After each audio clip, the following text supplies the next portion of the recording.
Maharlika Park. Dito sa Maharlika Village.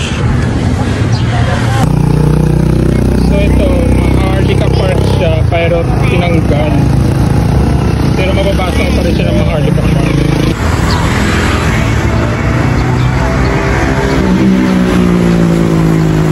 Yan yung Blue Mosque.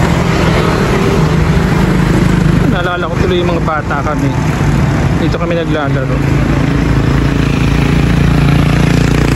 May naalala ako dito sa lugar na to, sa harap ng Blue Mosque. Nung mga bata kami, nag-i-slide kami dito. Bale, kukuha kami ng plywood or anything na maliit na kahoy na flat. Tapos nilagyan namin ng color para magpadulas.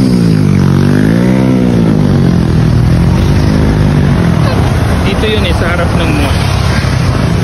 Ito. Yan, mag-i-slide kami dito. Naalala ko. Yan, itong place na to. Pababa.